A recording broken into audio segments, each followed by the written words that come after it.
gitara at ang kaaya-ayang lira.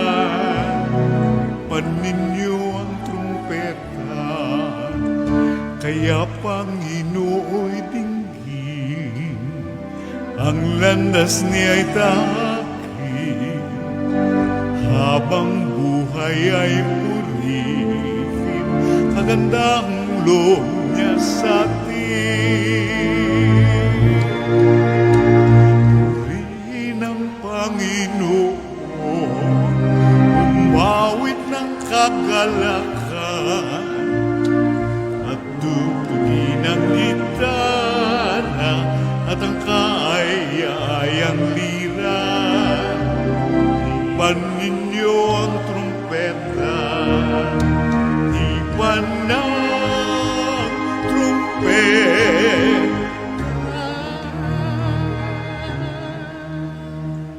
Sa ngalan ng Ama at ng Anak at ng Espiritu Santo. Amen. Ang pagpapala ng ating Panginoong Hesukristo, ang pag-ibig ng Diyos Ama at ang pagkikipagkaisa ng Espiritu Santo naway sumainyong lahat. At sumaiyo rin. Ngayon po ay ginugunita natin ang kapistahan ni Padre Pio. Mga kapatid, tinipon tayo bilang kaanib ng mga angkan ng Diyos, kaya dumulog tayo sa maawaing Panginoong nagpapatawad ng lubos. Sinugong tagapagpagaling sa mga nagsisisi, Panginoon, kaawaan mo kami. Panginoon, kaawaan mo kami. Dumating na tagapag-anyayang mga makasalanay magsisi, Kristo, kaawaan mo kami. Kristo, kaawaan mo kami. Nakaluklok ka sa kanan ng Diyos Ama para ipamagitan kami.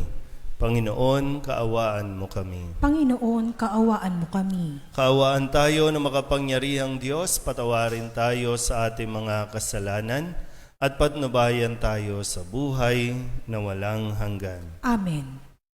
Manalangin tayo. Ama naming makapangyarihan, ikaw lamang ang banal at walang mabuting iiral kundi dahil sa iyo lamang. Pakundangan sa pagdalangin ni San Padre Pio, ipag-utos mong kami mamuhay ng di dapat makabawas sa iyong kadakilaan sa pamamagitan ni Jesucristo kasama ng Espiritu Santo magpasawalang hanggan. Amen. Umupo po ang lahat. Pagbasa mula sa aklat ng mga kawikaan. Aking anak, ang kagandahang loob ay huwag ikait sa kapwa. Kung ikay may kakayahan na ito, ay magawa. Kung mayroon ka ngayon ng kanyang kailangan, huwag nang sasabihin, bumalik ka't bukas ibibigay. Huwag gagawan ng masama ang iyong kaibigan. Nasa iyo'y umaasa, nagtitiwalang lubusan. Huwag makikipag-away ng walang sapat na dahilan. Kung hindi ka ginagawa ng anumang kasamaan, huwag kang mangingimbulo sa taong marahas, nilalakad man sa masama niyang landas. Pagkat ang Panginoon ay nasusuklam sa mga balakyot, ngunit nalulugod siya sa taong sa kanya ay may takot. Ang sumpa ng Panginoon di lalayo sa masama, ngunit ang mga banal ay kanyang pinagpapala. Ang mga palaloy kanyang kinasusuklaman, ngunit kinagigiliwan ang may mababang kalooban. Ang salita ng Diyos. Salamat sa Diyos. Sino kaya ang papasok sa bahay mo, Poong Diyos? Sino kaya ang papasok sa bahay mo, Poong Diyos? Yaong mga masunurin na sa iyo'y nakikinig, at ang laging ginagaway na ayon sa matuwid. Kung mangusap ay totoo sa lahat at bawat saglit, yaong gawang paninira, hindi niya naiisip.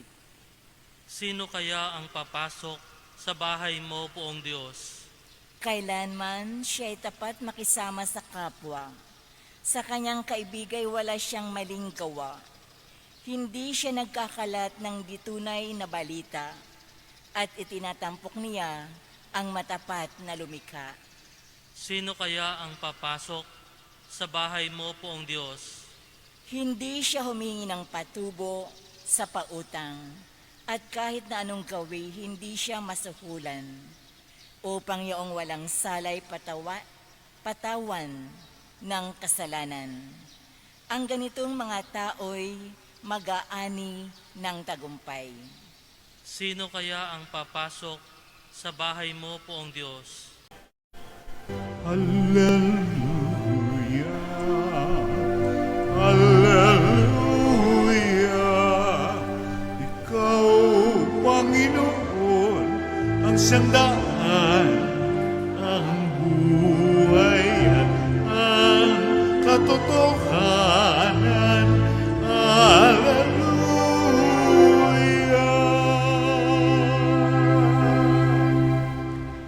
Sumainyo ang Panginoon. At sumaiyo rin. Ang mabuting balita ng Panginoon ayon kay San Lucas. Papuri sa iyo, Panginoon.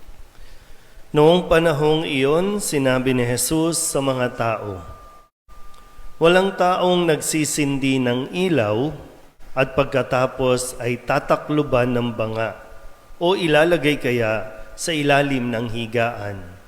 Sa halip, inilalagay ito sa talagang patungan upang makita ng mga pumapasok ang liwanag. Walang natatago na di malalantad at walang lihim na di malalaman at mabubunyag. Kaya pagbutihin ninyo ang inyong pakikinig sapagkat ang mayroon ay bibigyan pa, ngunit ang wala ay aalisan pati ng inaakala niyang nasa kanya. Ang mabuting balita ng Panginoon. Pinupuri ka namin, Panginoong Heso Kristo.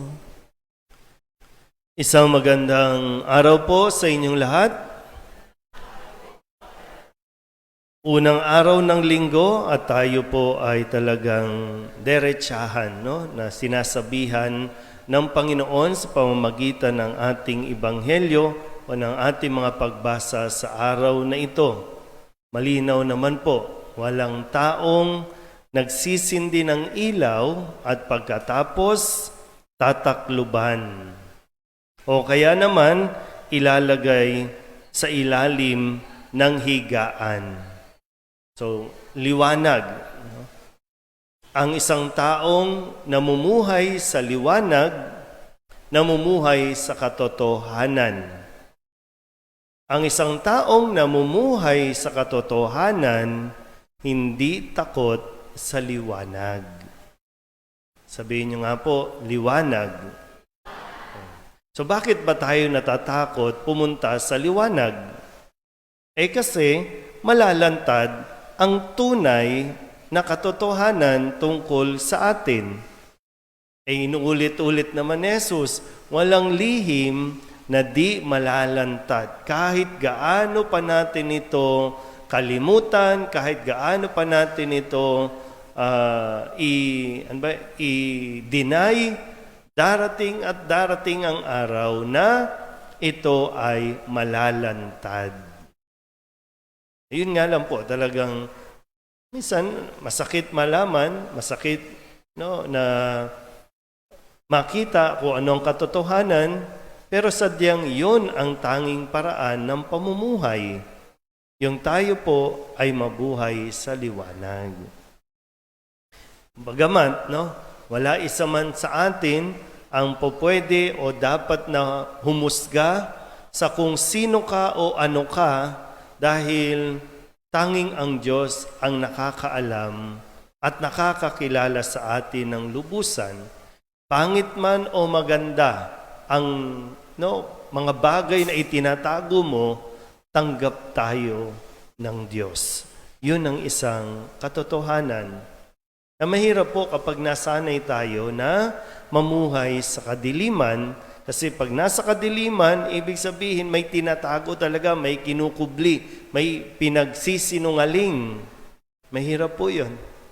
Kaya nga sabi sa unang sulat ni Apostol o sa aklat ng Kawikaan, sabi dito, kung may maibibigay ka, ibigay mo na. Huwag mo nang pabalikin pa bukas. Huwag mo nang pahirapan yung mahihirap.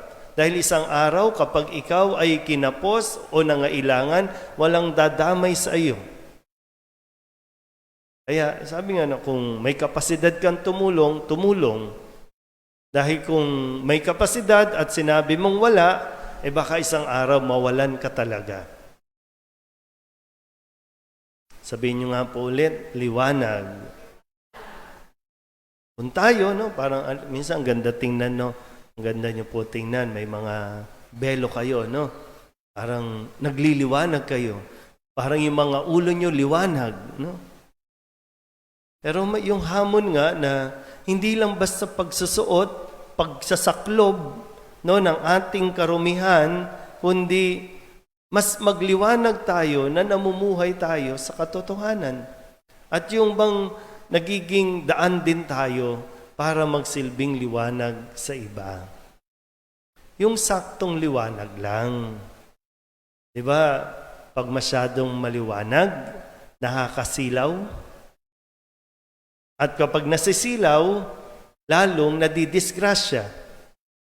So yung tamang liwanag lang ang kailangan natin. At ang liwanag na yan ay nagmumula kay Kristo. Kaya maganda po na patuloy nating suriin ng ating mga sarili na tayo po na nakakapakinig ng salita ng Diyos. Nagiging liwanag ba tayo sa ating kapwa o baka sa sobrang pagliliwanag natin, mas marami ang natitisod, mas marami ang naliligaw. Pero nawa tayo mismo makita natin ang pangangailangan na manatili sa ilaw na nagmumula kay Kristo. Amen? Magsitayo po ang lahat. Manalangin tayo sa Diyos Ama upang magdulot sa lahat ng pag-asa at kapayapaan ang liwanag ng Kanyang anak na si Jesucristo. Ang ating pong itutugon, Panginoon, dinggin mo ang aming panalangin. Panginoon, dinggin mo ang aming panalangin. Ang bayan ng Diyos naway maging isang tulad ng dakilang ilaw na nagliliwanag sa kadiliman sa pamamagitan ng kanilang pagtatatag ng isang higit na mabuting daigdig. Manalangin tayo sa Panginoon. Panginoon, dinggin mo ang aming panalangin. Ang mga pinuno ng mga bansa naway makapagdala ng sinag ng pag-asa sa mga nagdurusa sa pamamagitan ng pagbibigay ng katarungan sa mga inaapi at dangal sa bawat tao. Manalangin tayo sa Panginoon. Panginoon, dinggin mo ang aming panalangin. Ang mga magulang naway maging tulad ng liwanag sa taluktok ng bundok na gumagabay sa kanilang mga anak sa pag-ibig ng Diyos sa pamamagitan ng kanilang huwarang buhay. Manalangin tayo sa Panginoon.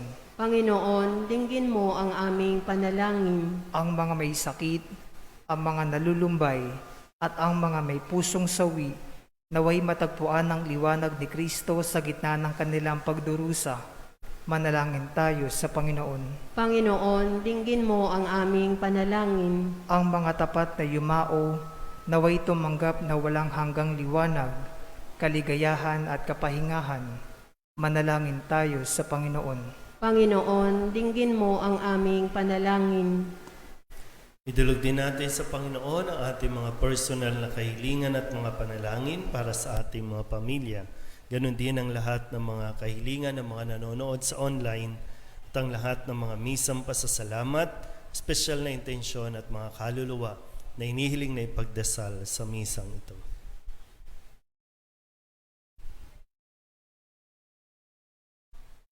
Ang lahat ng ito inihiling namin sa ngalan ni Kristo, aming Panginoon. Amen.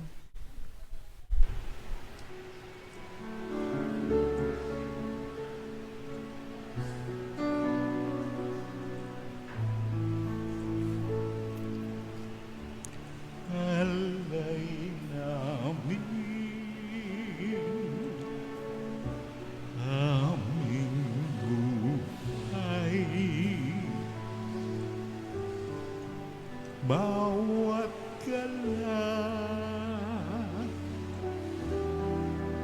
at lumbay, bawat pangarap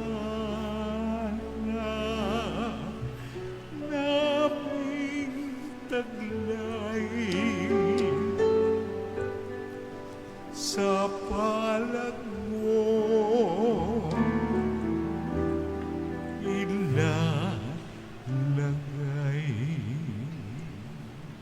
Manalangin kayo mga kapatid upang paghahain natin ay kalugdan ng Diyos amang makapangyarihan. Tanggapin nawa ng Panginoon itong paghahain sa iyong mga kamay, sa kapurihan niya at karangalan sa ating kapakinabangan at sa buong sambayanan niyang banal. Ama naming lumikha, maawain mong kalugdan ng mga alay ng iyong sambayanan upang ang ipinahayag namin ng may pananampalatayang matibay ay aming tanggapin sa banal na pakikinabang sa pamamagitan ni Jesucristo kasama ng Espiritu Santo magpasawalang hanggan. Amen. Sumainyo ang Panginoon. At sumaiyo rin. Itaas sa Diyos ang inyong puso at diwa. Itinaas na namin sa Panginoon. Pasalamatan natin ang Panginoong ating Diyos. Marapat na siya ay pasalamatan. Ama naming makapangyarihan, tunay nga marapat na ikaw ay aming pasalamatan. Sa iyong paglingap at kagandahang loob, ang tao'y nilikamot, pinangangasiwa sa sansinukom. Sa hangad mong siya'y iwastong lubos, siya'y pinagdusa mo sa kanyang pagtalikod. Sa iyong paggiliw, iyong ipinahintulot na makabalik siya sa pamamagitan ni Kristo Jesus. Kaya kaysa ng mga anghel na nagsisiawit ng papuri sa iyo, nang walang humpay sa kalangitan, kami nagbubunyi sa iyong kadakilaan.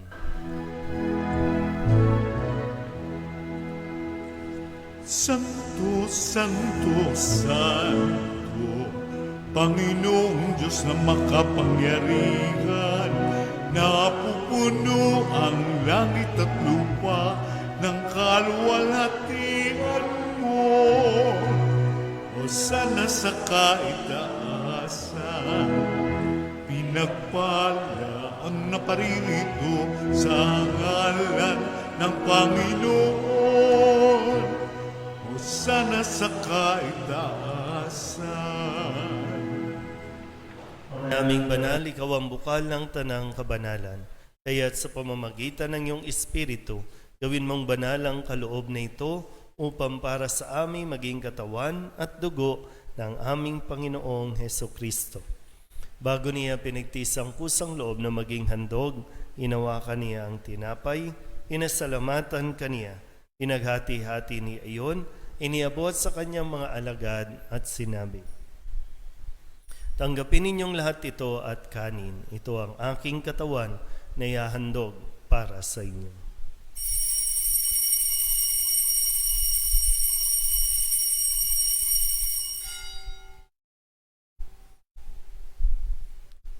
Gayun din naman, nung matapos ang hapunan, hinawakan niya ang kalis, muli kaniyang pinasalamatan. Iniabot niya ang kalis sa kanyang mga alagad at sinabi, tanggapin ninyong lahat ito at inumin.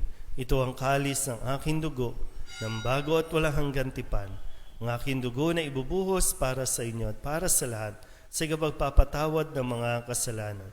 Gawin ninyo ito sa pag-alaala sa akin.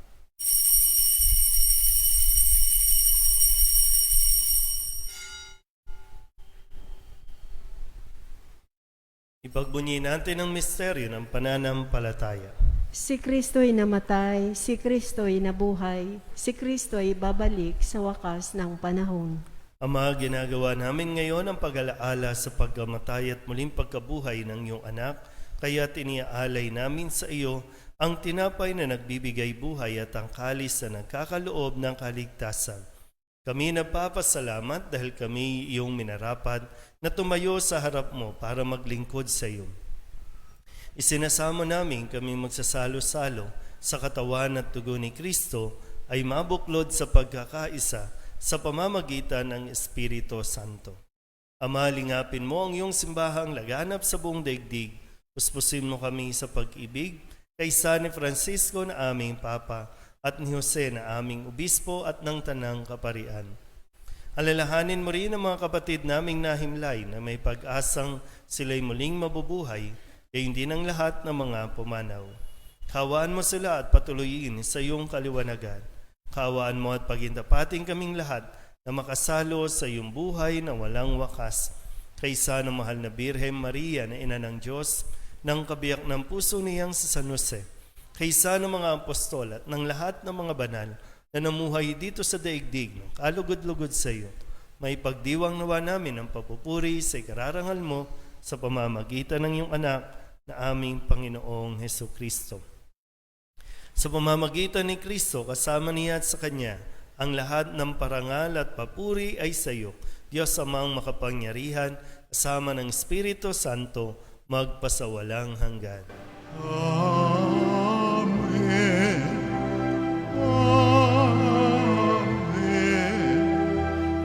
Amen.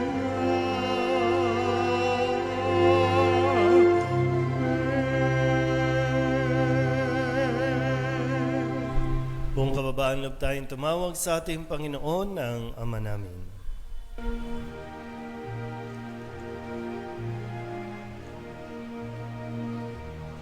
Ama namin sumasalangit ka, sambahin ang ngalan mo,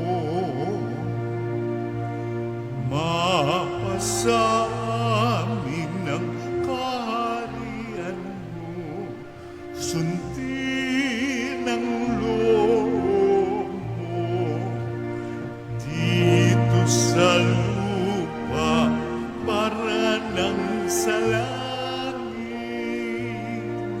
Bigyan mo kami ngayon ng aming kakanin sa araw-araw at patawarin mo kami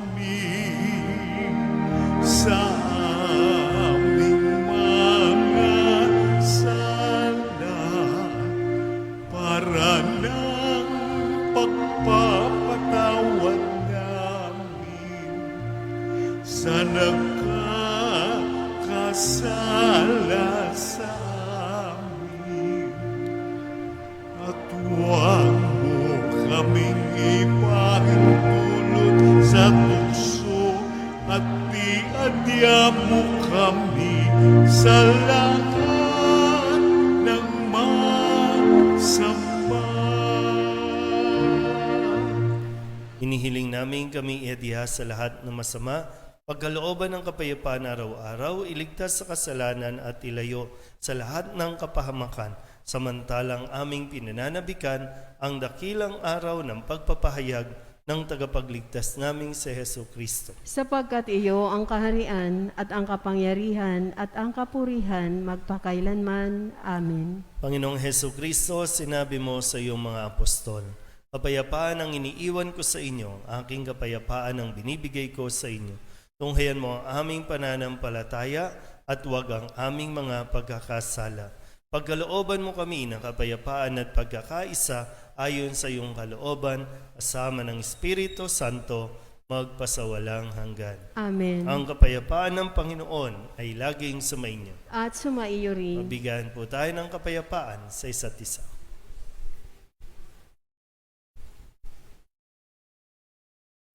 Kordero ng Diyos na nag-aalis ng mga kasalanan ng sanlibutan, maawa ka sa amin.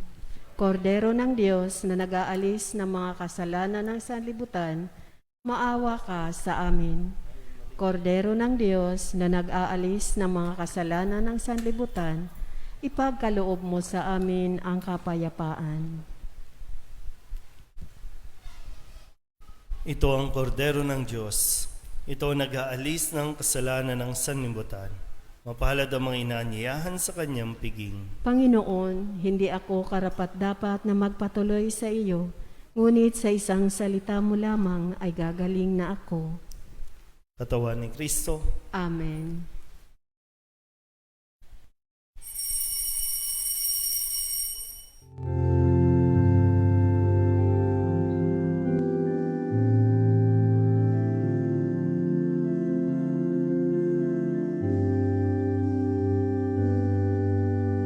Francesco Forgione nga lang ibinigay sa'yo ng iyong butihing magulang. Tanging pangarap mo'y ang makapag-aral at maging alagad ng poong may kapal. Sa mura mong gulang na ika'y sakitin, nanatili sa iyo pagkamadasalin. Di mo alintanang anumang gawain, itong paglalaro di mo napapansin. Padre Pio, o Padre Pio, maraming salamat sa awa tulong mo. Padre Pio, o Padre Pio, maraming salamat sa dalangit paggabay mo. Sa iyong pagkapari ay nakita sa'yo malasakit at pag-ibig sa kapwa-tao. Tanang karamdamang idaing sa iyo, walang pasubaling binagagaling mo. Sa iyong buhay bilang Cappuccino, panagang amang si Francisco, tapat sa nasa ng poong ama,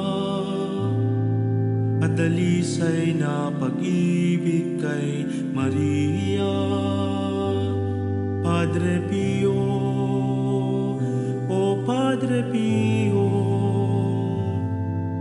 maraming salamat sa awa tulong mo. Padre Pio,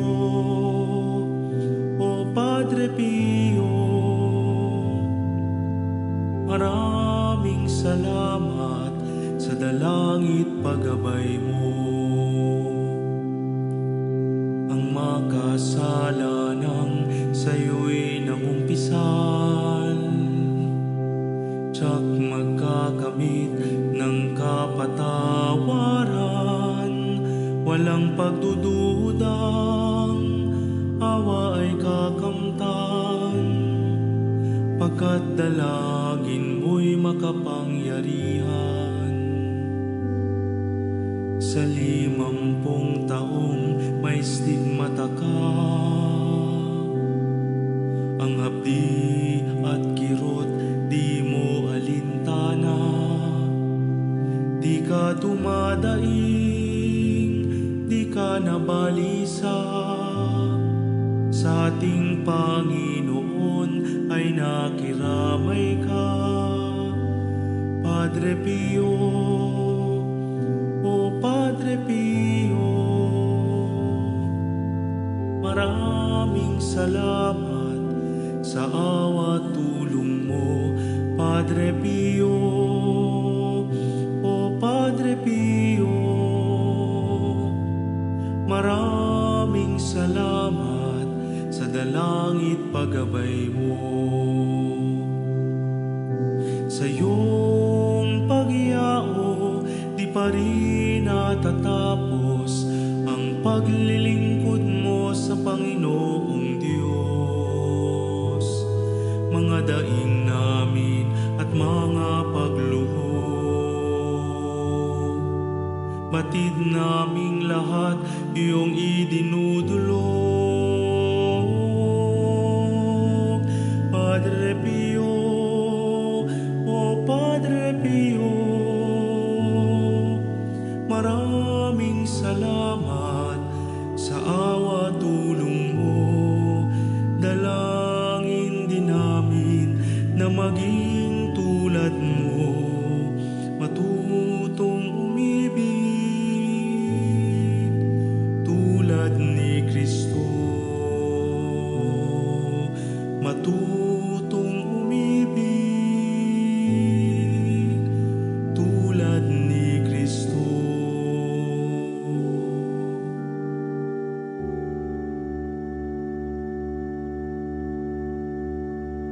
let's together pray the prayer of Saint Padre Pio.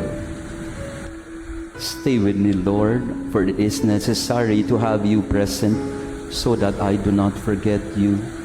You know how easily I abandon you. Stay with me, Lord, because I am weak and I need your strength, that I may not fall so often. Stay with me, Lord, for you are my life, and without you I am without fervor. Stay with me, Lord, for you are my light, and without you I am in darkness. Stay with me, Lord, to show me your will. Stay with me, Lord, so that I hear your voice and follow you. Stay with me, Lord, for I desire to love you very much and always be in your company. Stay with me, Lord, if you wish me to be faithful to you. Stay with me, Lord, for as poor as my soul is, I want it to be a place of consolation for you, a nest of love. Stay with me, Jesus, for it is getting late and the day is coming to a close. And life passes, death, judgment, eternity approaches. It is necessary to renew my strength so that I will not stop along the way, and for that I need you. It is getting late and death approaches. I fear the darkness, the temptations, the dryness, the cross, the sorrows. Oh, how I need you, my Jesus, in this night of exile. Stay with me tonight, Jesus, in life with all its dangers. I need you. Let me recognize you as your disciples did at the breaking of the bread, so that the Eucharistic communion be the light which disperses the darkness, the force which sustains me, the unique joy of my heart. Stay with me, Lord, because at the hour of my death, I want to remain united to you, if not by communion, at least by grace and love. Stay with me, Jesus. I do not ask for divine consolation because I do not merit it, but the gift of your presence, oh yes, I ask this of you. Stay with me, Lord, for it is you alone I look for, your love, your grace, your will, your heart, your spirit, because I love you, and ask no other reward but to love you more and more. With a firm love, I will love you with all my heart while on earth, and continue to love you perfectly during all eternity. Amen. Manalangin tayo. Ama naming mapagmahal, kaming pinapagsalo mo sa banal na pakikinabang, ay patuloy mong kaawaan at tulungan upang ang aming tinanggap ay sanawang umiral sa pamumuhay namin sa araw-araw, bunga ng iyong pagtubos na aming ipinagdiriwang sa pamamagitan ni Jesucristo kasama ng Espiritu Santo magpasawalang hanggan. Amen. Salamat po patuloy sa lahat po ng mga nagpapadala ng donasyon sa atin pong bank account at sa GCash, yung mga panalangin, mga pamisa. Maraming salamat po sa inyong pagsuporta. Sumainyo ang Panginoon At sumaiyo rin. at pagpalain kayo ng makapangyarihang Diyos, Ama at Anak at Espiritu Santo. Amen. Tapos sa banal na misa, humayo tayo sa kapayapaan ni Kristo. Salamat sa Diyos. Magandang gabi po. Evening, Father.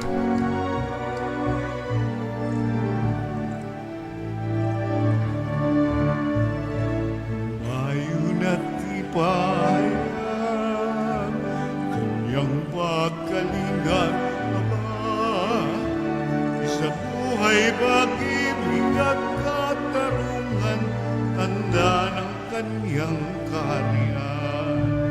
Sa panahong tigang ng lupa, sa panahong ang ani sa kana, sa panahon ng digmaan at kaguluhan, sa panahon ng kapayapaan,